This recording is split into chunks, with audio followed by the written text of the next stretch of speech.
Hi friends, మీకోసం ఒక మంచి కథ తీసుకొచ్చాను. చూసి నచ్చితే ఒక లైక్, కుదిరితే ఒక కామెంట్, వీలైతే సబ్స్క్రైబ్ తప్పక చేయండి ప్లీజ్. ఇక కథ చూద్దామా? థంబలీనా ఒకానొకప్పుడు సంతానం కలగక చాలా బాధపడేది.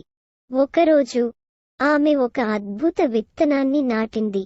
ఆ రాత్రి ఆ విత్తనం పుష్పించే మొక్కగా మారింది.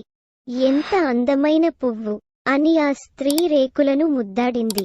ఆ సమయంలో పువ్వు తెరిచింది.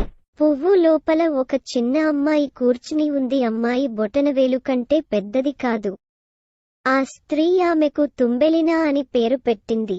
రాత్రి పూట థంబలీనా పాలిష్ చేసిన వాల్నట్ షెల్లో పడుకుంది. ఒక రాత్రి ఒక తల్లి టోడ్ వచ్చి తుంబెలీనాను తీసుకువెళ్ళింది. తల్లి టోడ్ మరియు ఆమె కొడుకు థంబెలినాను నదిలో కలువ ఆకుపై ఉంచారు.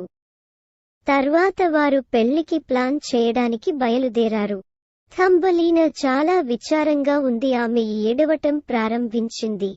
తుంబెలినా ఏడుపు వినిపించింది. ఒక చేప లిల్లీ ప్యాడ్ యొక్క కాండం మీద ఆకు విరిగిపోయే వరకు అది మెల్లగా ఉంటుంది. థంబలీనా నదిలో తేలియాడింది.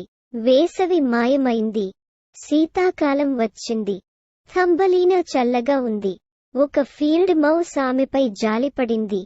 నా ప్రియమైనా, మీరు నాతో ఇంటికి రావాలి అని ఫీల్డ్ మౌస్ చెప్పింది. తుంబెలినా మిగిలిన చలికాలం ఎలుకల స్నగ్ బొరోలో గడిపింది. వారు మంచి స్నేహితులు అయ్యారు. సమీపంలోని ఒక బురోలో మిస్టర్ మోల్ నివసించారు. అతను సాయంత్రం పూట సందర్శించి థంబెలినా పాడటం వినడానికి ఇష్టపడతాడు.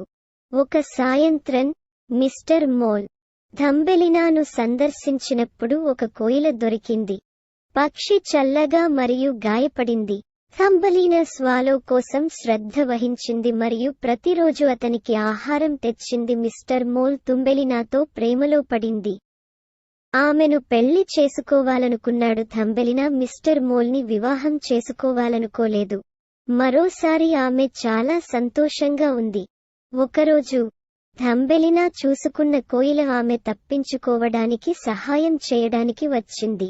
వారు కలిసి దక్షిణాన వెచ్చని భూములకు వెళ్లారు. పూలతో నిండిన కొత్త దేశంలో తుంబెలినా ఒక రాజును కలిసింది.